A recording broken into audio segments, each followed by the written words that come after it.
ようこそコツアス鉄道チャンネルへ。首都圏の東西を結んでいる重要路線の一つで、一般的には黄色い電車の総武線として知られている JR 中央総武線各駅停車。お茶の水を境に西側が中央本線、東側が総武本線となっており、西側のお茶の水三鷹間は中央線快速電車、錦糸町千葉間は総武快速線と並行しています。そんな中央総武線各駅停車では現在10両編成の E231 系を使用して全列車が運転されています。しかしその E231 系には山手線から転属してきた新しい方の500番台が多数を占めているのですが、なぜか少数だけ古い0番台も混じっています。E231 系0番台の編成数ですが58編成中6編成のみ。E231 系0番台は2000年から中央総武線各駅停車を走っており、2015年以降山手線から E231 系500番台が転属することで、そのほとんどは他路線へ転属していきました。しかしなぜか6本だけ E231 系0番台も引き続き中央総武線各駅停車に残留しているのです。なぜでしょう。今回はそんな E231 系0番台が中央総武線各駅停車に残り続ける理由について解説・考察をしていきます。それでは本編へどうぞ。中央総武線各駅停車の概要。中央総武線各駅停車は東京都三鷹市の三鷹駅と千葉県千葉市の千葉駅までを結ぶ路線系統で、始発と終点を含めて39駅を抱える 60.2km の路線です。途中吉祥寺、荻窪、中野、新宿、四谷、お茶の水、秋葉原、両国、錦糸町、市川、西船橋、船橋、津田沼などを経由します。基本的に東京側は中野か三鷹を始発、終点として、千葉側は千葉か津田沼を始発、終点として運転されます。このほか西船橋を始発、終点とする電車があるほか、ごくわずかに幕張とお茶の水を始発とする電車があります。また高田馬場、大手町、茅場町、浦安経由で中野と西船橋を結ぶ東京メトロ東西線の電車も一部が直通しております。東西線は日中15分に1本ペースを基本として中野、三鷹間へ、また平日は左右ラッシュ時間帯のみ西船橋、津田沼間に乗り入れています。東西線直通電車は多くが三鷹、西船橋間を結ぶ電車で、津田沼へ乗り入れる電車も多くが中野、津田沼間を結ぶ電車ですが、東西線経由で三鷹、津田沼間を直通する電車もあり、また三鷹始発の電車については西船橋、津田沼発着以外に東陽町や妙典を始発、終点とする電車も存在し、西船橋から津田沼方面へ直通せず、東陽高速鉄道線に直通し東陽勝田台を始発、終点とする電車も存在します。そんな中央総武線各駅停車の歴史は古く、1923年までに遡ります。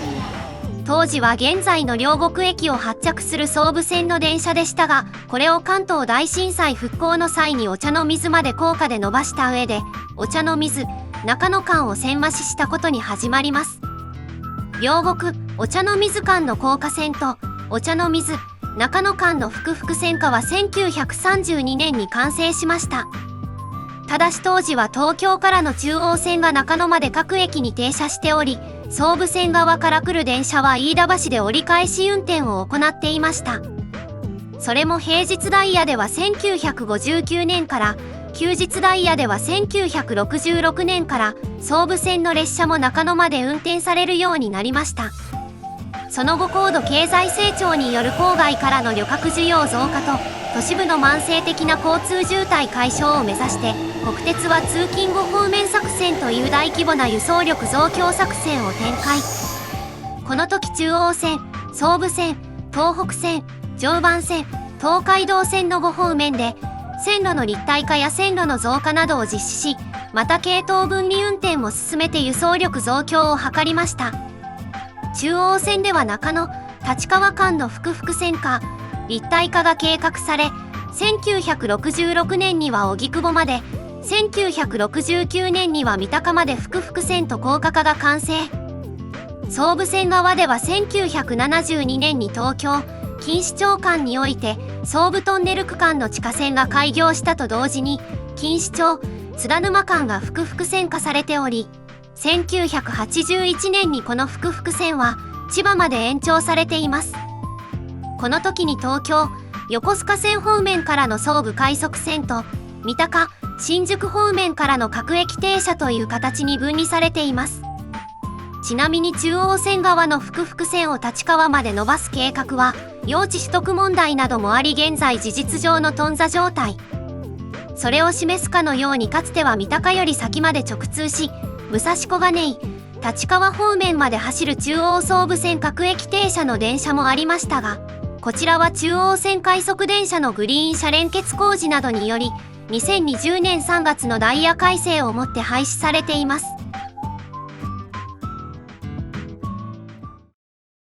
中央総武線各駅停車の車両の変遷。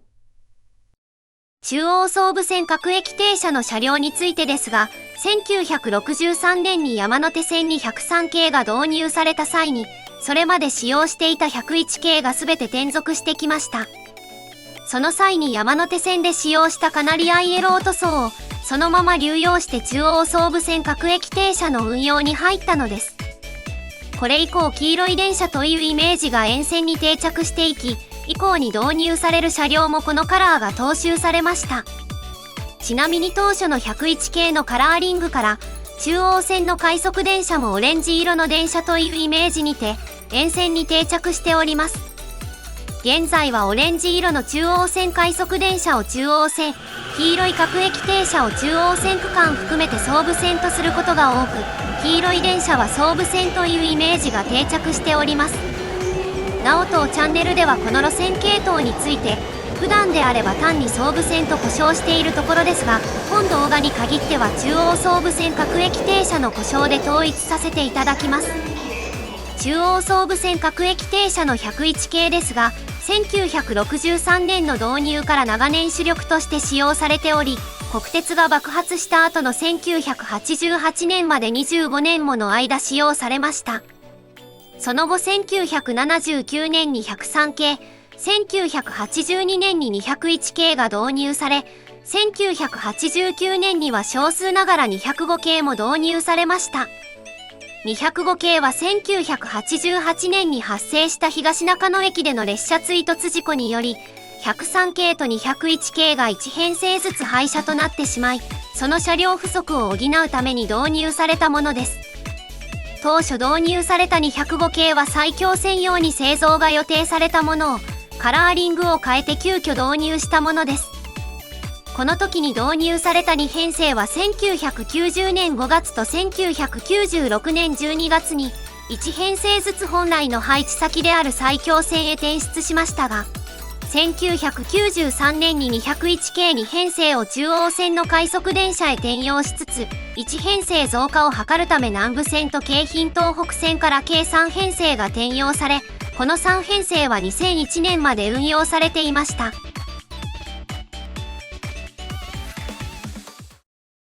ところで1998年時点においては103系が37編成と201系19編成、205系が3編成という編成数にて、103系の編成数に若干の差があるかもしれませんが走っておりました。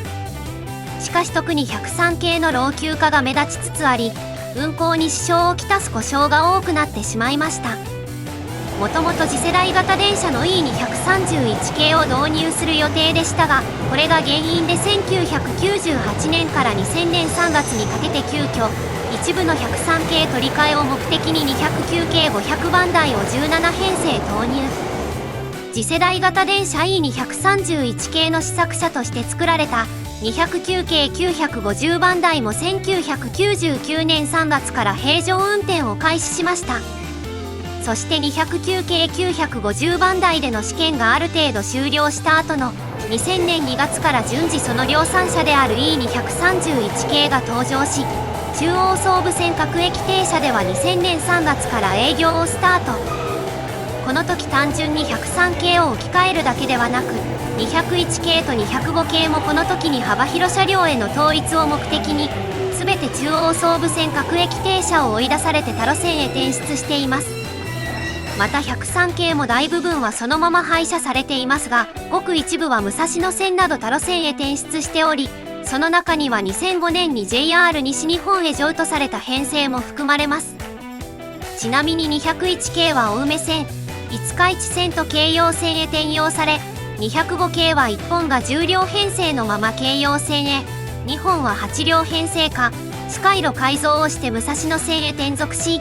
8両編成化に際して抜かれた2両2組の電動車ユニットは、全て先頭車化改造、ワンマン対応改造などを施し、2両編成化され南武線の浜川崎支線へ転用されていきました。209系500番台は最終的に17編成が、E231 系は試作車である209系950番台、E231 系900番台含めて41編成が既存車を機械用に製造されています。ただしそれ以外に209系500番台京浜東北線転出用として2001年2月と3月に1本ずつの計2本と2006年10月から11月に計3本の合わせて5本が東西専用車両削減分を中央総武線各駅停車車両で置き換えるため2002年11月に1本がそれ以外に追加で配置されています。結果として2006年11月以降は209系500番台12本と E231 系47本の合計59本で回しておりました。2009年には山手線向けの6扉車差し替え用4扉車を作るにあたり、京浜東北線を追い出された209系500番台が1編成、中央総武線各駅停車に里帰りしており、これの代わりに E231 系が1編成転出しており、この E231 系は山手線用の新生4扉車が製造される際、新潟の方で試運転を実施する際の伴走車両、および新生4扉車とそれに代わって廃車となる6扉車を配給輸送する際のブレーキ読み替えおよび電源供給車として使う事業用車両として2011年9月まで使用されました。事業用車両としての任務を終えた後は現場復帰改造を施して2011年11月にこの編成は復帰しており、以降は中央総武線各駅停車の予備車が増えていました。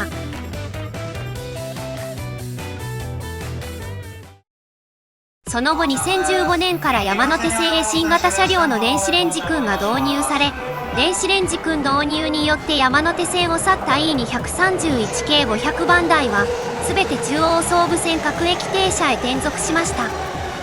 それによってその玉突きで追い出される形にて、それまでの車両である E231 系0番台のほとんどと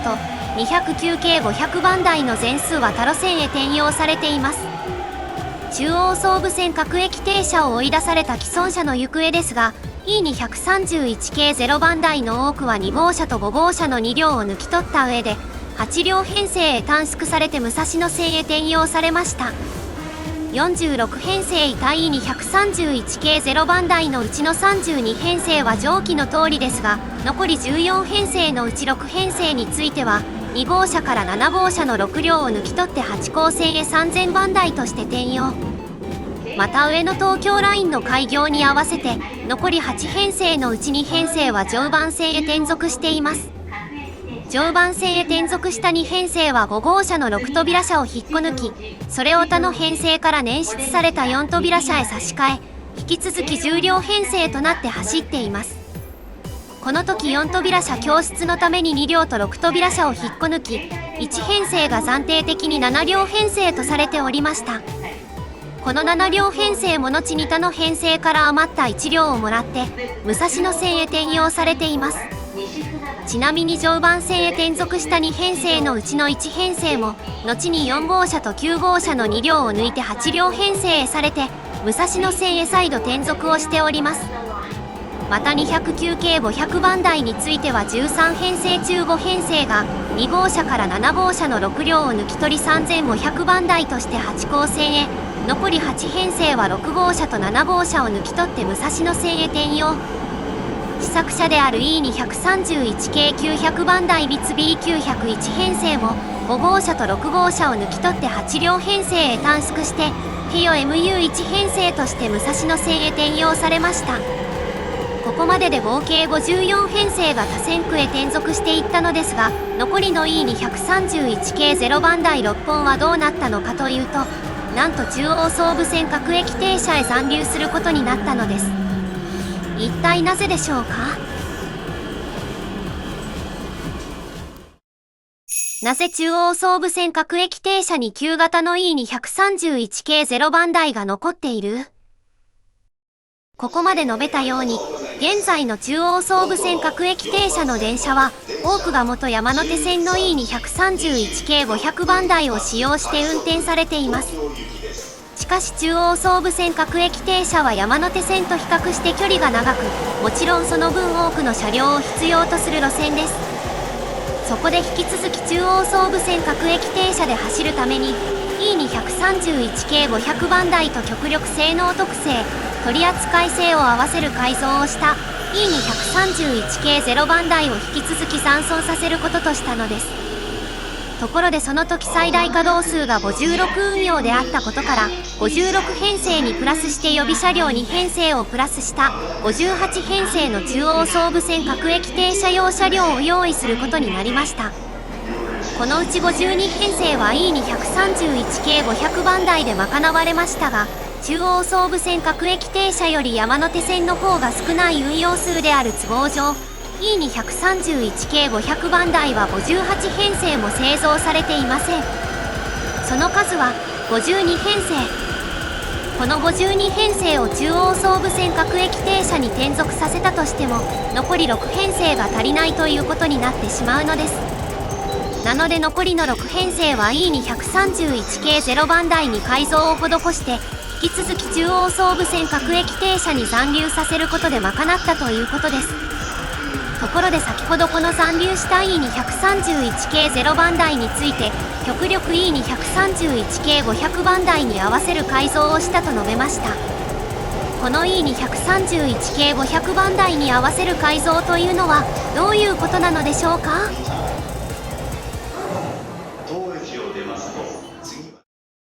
ここからは中央総武線各駅停車に残留した E231 系0番台に対して実施された改造工事について説明します。ところで E231 系は動力源となるモーターを搭載する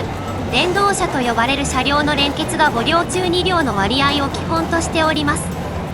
なおここでは電動車のことについて分かりやすく動力車という単語を用いて説明します。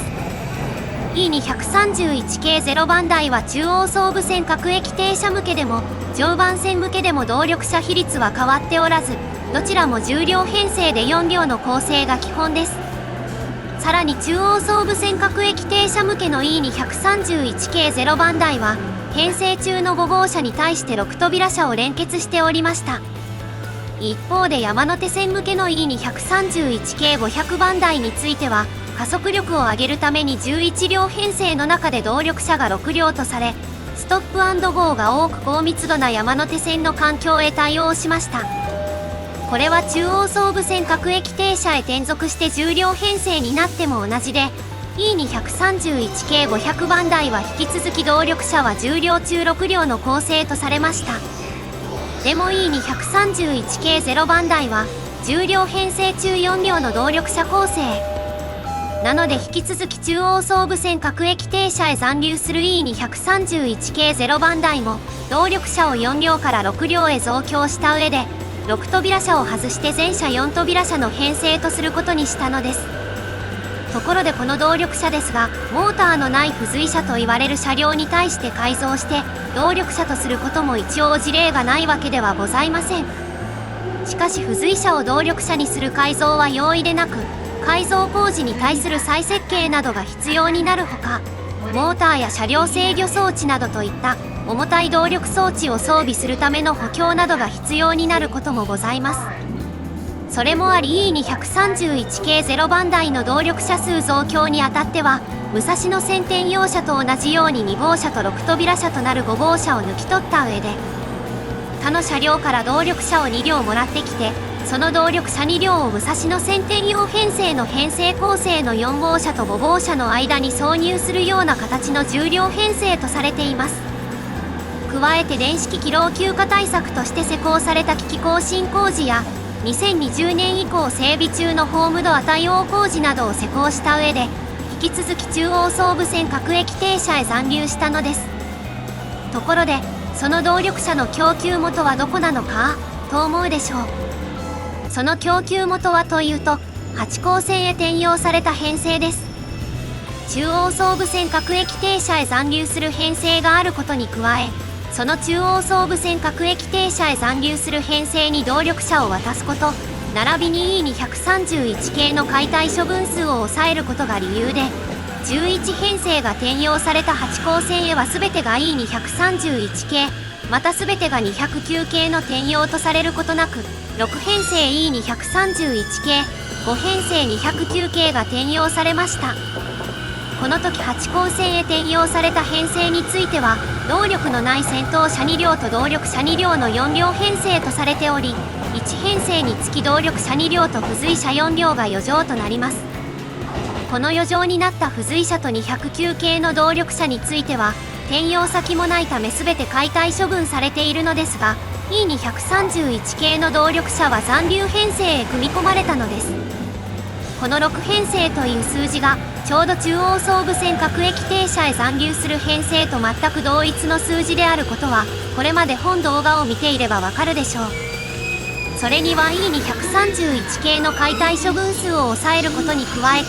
6編成の中央総武線各駅停車残留編成が発生することが関連しており、中央総武線各駅停車へ残留する編成の性能や取扱性を新しくやってきた E231 系500番台に合わせることが理由だったのです。E231 系0番台と E231 系500番台の違いとは？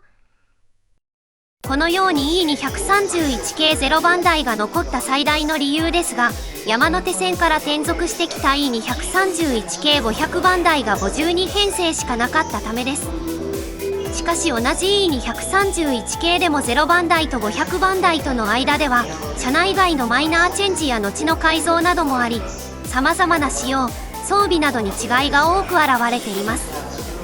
ここでは中央総武線各駅停車に残留した E231 系0番台と、現在中央総武線各駅停車で走っている E231 系500番台とでは、どんな違いがあるのかについて説明していきます。まずは外観から見ていきましょう。そもそもとして、先頭部分の外観が明らかに違います。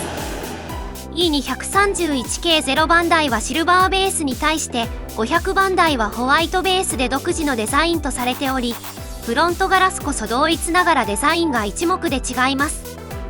これは山手線のイメージアップを目的としたもので、ライトもヘッドライトとテールライトが異なっており、そのライトカバーも他の E231 系と異なったものです。また前面のラインカラーも他の E231 系が側面から連続するように細いものが巻かれているのに対して、500番台は窓下に直で配色されていることが特徴です。この他に地味ではあるが目立つ点として、車両側面上部に車外スピーカーがあるかないかもございます。こちらは0番台が装備されていないのに対して、500番台では装備されているという違いがあり、500番台ではそこから情報促進放送などを流すことができます。なお山手線時代の500番台では当初この装備はなく、製造時は準備工事のみにとどまっていたのですが、山手線時代の2014年6月以降に順次設置されました。ちなみに0番台でも常磐線新生配置編成と2006年に製造された中央総武線各駅停車向けの3編成については製造当初からこの準備工事が設けられていたのですが、それらについては現在も車外スピーカー未設置であり、また2006年製の中央総武線各駅停車に配置された3編成も現在は8両編成化の上で武蔵野線へ転属しています。続いて車内の違いを紹介します。まず明らかに違いがわかる点が、ドアの上の鴨居部と呼ばれる場所にある案内表示装置です。中央総武線各駅停車の0番台は一段式 LED 案内表示装置に対して、500番台は15インチ液晶ディスプレイを2面装備する案内表示装置となっています。2面ある液晶ディスプレイについてですが、このうち右側に装備されている1面で停車駅案内や路線図、また首都圏関連各線の運転状況案内を行い、もう1面は動画を主体とした広告やニュースなどを表示するトレインチャンネルと呼ばれるデジタルサイネージとなっています。山手線に E に131系500番台が投入された当時、この案内表示については比較的画期的だったと思われ、それ以前も JR、私鉄問わず試行錯誤していた時期がありましたが、この車両が契機となってその多角車でも普及するようになり、今ではモニターでの案内表示が当たり前となりました。しかし LED での案内表示のまま変えられていない0番台はサービス面で劣ると言わざるを得ないのが現実です。また車内の座席のカラーリングについても違いがあり、0番台が青系に対して500番台は緑系となっています。これは E に131系500番台が山手線に導入されたことの名残で、緑色のラインカラーとなっている山手線のイメージに近づけたことがわかるものとなっています。最後に搭載機器類の違いを紹介します。まず乗客目線の立場で大きく変わる点として、屋根上に乗っている冷房装置があります。これが0番台に搭載されているものよりも500番台に搭載されているものの方が 1.2 倍弱能力が高くなっているのです。スペックで言うと、0番台に搭載される au725 系列という冷房装置が 42,000kcal アワー、500番台に搭載される au726 系列という冷房装置が 50,000kcal アワーとなり、0番台もかつての6扉車は強力な au726 系列を装備していました。ただし500番台の方がスペック上冷えると言っていますが、500番台のうち2001年度に製造された初期3編成は違いがあり、この3編成だけ実は au726 系列の冷房装置ではなく、能力の弱い au725 系列の冷房装置を装備しています。編成番号でいうと A501 から A503 の3編成です。またその冷房の電源をはじめとした各種サービス電源を賄う補助電源装置にも違いがあります。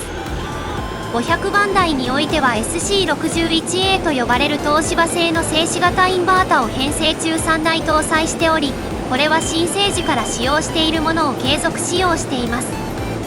通常機器更新工事時にこの補助電源装置は新品へ交換されますが、500番台の場合は東芝トランスポートエンジニアリングに送ってオーバーホールをして継続使用しています。ただし冷房装置が au725 系列となっている A501 から A503 の3編成のみ、3台もいらないことから編成中2台のみ搭載しています。対して0番台ももともと500番台同様東芝製 SC61A だったのですが、機器更新工事時にその SC61A は廃棄されており、SC114A と呼ばれる富士電機製の新品に換装されており、冷房能力は弱いですがそれを編成中3台搭載しています。ちなみに500番台の4号車はこれまで紹介した違い以外にも様々な点が異なったちょっと特殊な車両となっています。これは山手線の6扉車の置き換えの際に製造されたもので、同時期に製造された E に133系の構造をベースにしているためです。特に車内の仕様において違いが目立っており、まず座席は E に131系と比べ座面が改良されており、座り心地のいいものになっています。さらに仕切り板が大きくなっている、荷棚がステンレスパイプかアルミ板かの違い、直立ではなくカーブした握り棒、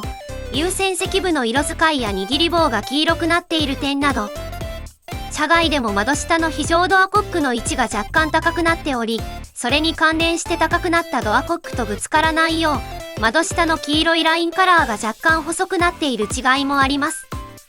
この車両はサハ E に131型600番台と称されており、冷房装置も52両全車が強力な au726 系列となっています。いかがだったでしょうか？今回の動画をご覧いただいたことによって、なぜ中央総武線各駅停車に古い E231 系0番台が残っているのか、その理由について、中央総武線各駅停車で58編成を必要としていたのにかかわらず、山手線から持ってくる E231 系500番台が52編成しかなく、その足りない6編成分を既存の E231 系0番台を残留させて賄ったためであること。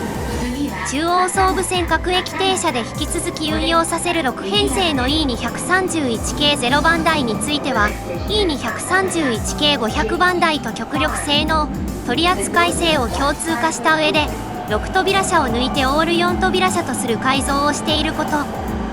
その中には編成中の動力車を10両中6両にする改造も含まれているのだが、もともと E231 系0番台の動力車は10両中4両のみで、増えた2両の動力車は8号線へ転用された編成からもらっていること。極力取扱性を共通させたとは言っても、E231 系500番台と E231 系0番台の間とでは多数の差異が生じていることなどについて知ることができたのではないかと思います。